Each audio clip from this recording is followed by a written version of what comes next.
Silakan. Assalamualaikum warahmatullahi wabarakatuh. Waalaikumsalam warahmatullahi wabarakatuh. Ya, kami dari kelompok 3 kelas perbandingan mazhab A, kami akan mewawancarai seorang praktisi dari dosen Bapak Nurwahid Yunus. Wahid Yunus sebagai di sini sebagai Saya dosen hukum tata negara. Saya kegiatan praktisinya saya di pusat studi konstitusi dan kebijakan atau Puskoleknas, jadi pusat studi konstitusi dan legislasi nasional. ini beliau mungkin kita dari kelompok 3 akan mencari sedikit informasi tentang apa sih makna dan hakikat dari Pancasila, khususnya sila kelima, keadilan sosial bagi seluruh rakyat Indonesia. Mungkin langsung saja dan di sebelah ini yang mau Ya, silakan. apa yang Apa yang mau ditanyakan? Menurut pandangan Bapak, bagaimana cara mengaplikasikan nilai Pancasila, terutama sila kelima, keadilan sosial bagi seluruh Indonesia? Cara mengaplikasikan sila kelima itu adalah keadilan sosial bagi seluruh rakyat Indonesia. Jadi sila kelima ini kita ketahui dulu bahwasanya dia dijiwai oleh sila keempat. Itu kerangka yang dipimpin oleh hikmat kebiasaan dalam pemusatan perwakilan. Dan sila keempat pun dijiwai oleh sila ketiga, dan sila ketiga dijiwai oleh sila kedua, dan sila kedua dijiwai oleh sila keempat. Jadi intinya keadilan sosial ini adalah sesuatu yang paling akhir, ya, paling akhir yang dijiwai oleh sila-sila sebelumnya. Maka kemudian keadilan sosial bagi seluruh rakyat Indonesia dijadikan sebagai tujuan bagaimana pencapaian kesejahteraan bagi seluruh rakyat Indonesia. Maka dalam Undang-Undang Dasar Negara Republik Indonesia pasal 33 dijelaskan bagaimana penguasaan negara terhadap kekayaan alam Indonesia itu untuk pencapaian keadilan, kemakmuran, dan kemakmuran. Dan kemudian juga keadilan, karena memang sila kelima ini didasarkan pada keadilan untuk mencapai kemakmuran, maka kemudian apa yang dilakukan oleh pemerintahan Indonesia dan juga rakyat Indonesia sendiri itu harus mencerminkan tujuan daripada kesejahteraan rakyat Indonesia secara keseluruhan. Jika ada sebuah upaya itu welfare state atau negara berkesejahteraan, dari situ diinginkan agar tidak ada lagi rakyat Indonesia yang tidak makan, tidak ada lagi rakyat Indonesia yang tidak yang hidup di bawah garis kemiskinan. Terus yang lain, silakan.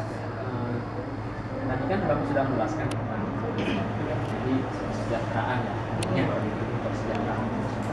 Menurut Bapak untuk saat ini rakyat Indonesia ini apa sudah mencapai pada titik kesejahteraan itu atau mungkin apa gimana? Untuk saat ini Indonesia karena jumlah rakyat Indonesia 200 juta, kita termasuk kategori negara besar yang memiliki jumlah penduduk yang besar juga. Maka untuk dikatakan apakah negara kita telah mencapai kesejahteraan yang berkeadilan sosial atau tidak, itu kita dalam proses kesana.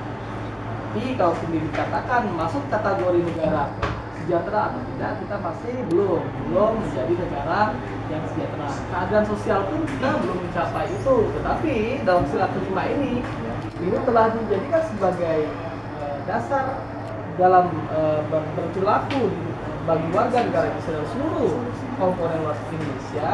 Maka diartikan kita ingin mencapai keadilan sosial bagi seluruh rakyat Indonesia. Tidak ada yang tidak mendapatkan keadilan sosial. Jadi di situ ada terdapat ekspektasi besar buat bangsa gitu Pak. Ya. Ya. Mungkin dari teman-teman yang lain ada yang ingin bertanya. Ya, ayo harus bertanya. Kan mau dimasukkan. Silakan.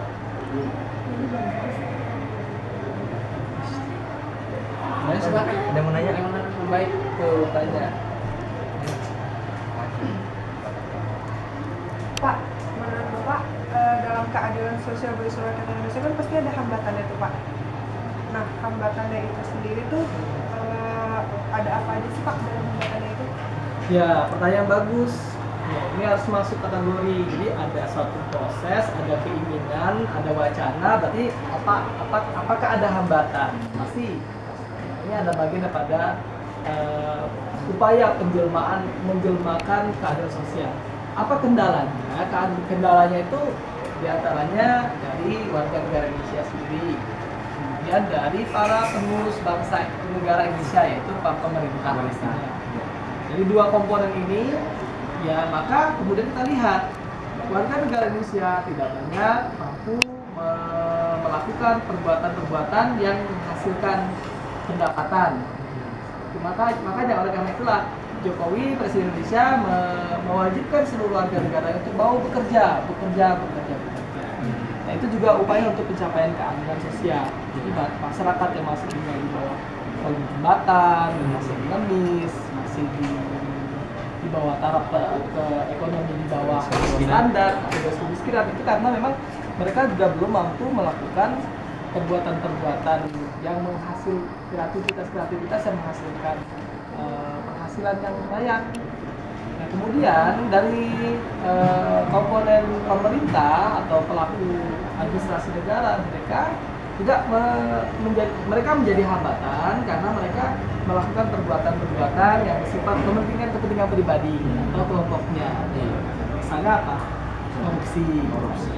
Jadi pelaku koruptif itu mereka lakukan tanpa sadar, mereka juga menghambat kesejahteraan rakyat. Jadi keadilan sosial yang dijadikan sebagai acuan bernegara di negara kita ini tidak bisa terrealisasikan dengan maksimal karena dirusak atau dihambat oleh para pemangku kekuasaan negara. Oknum yang tidak bertanggung jawab. Atau oknum yang tidak bertanggung jawab.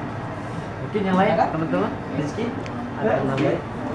Kamu belum bertanya? Atau Bagaimana menurut Bapak harapan Bapak agar negara Indonesia dalam mengamalkan sila kelima agar berjalan secara maksimal?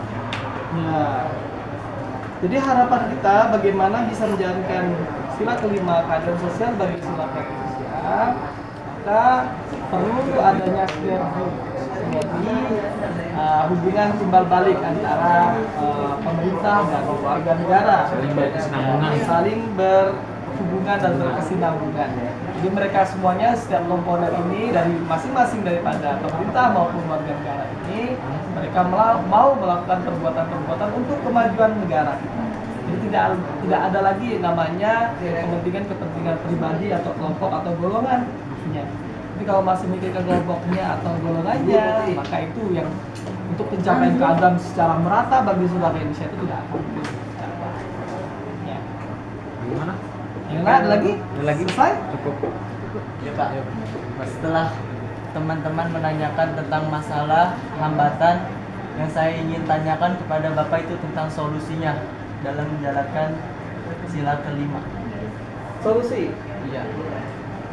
Bagaimana solusi mencapai, intinya solusi mencapai keadilan sosial bagi seluruh rakyat Indonesia. Apa solusinya? Maka solusi yang paling terpenting tadi, kan sudah dijawab sebenarnya harapan.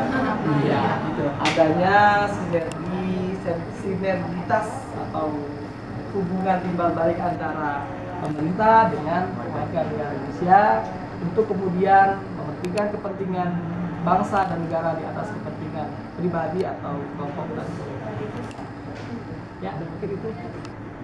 Sudah pertanyaan semuanya, ada lagi? Ada lagi?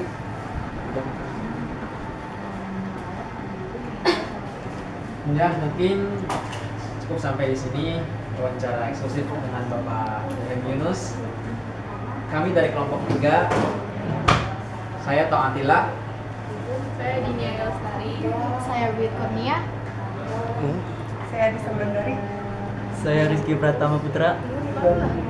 Dan kameramen kita lah, Gifari Gianluka, Farhan Yaji, Rizal Hayi dan Pak Hamidut Haryadi. Kami mengucapkan terima kasih dan mohon maaf mungkin apabila dalam penyajian video ini kurang maksimal atau bagaimana. Iya. Kami dari kelompok 3 cukup sekian, demikian.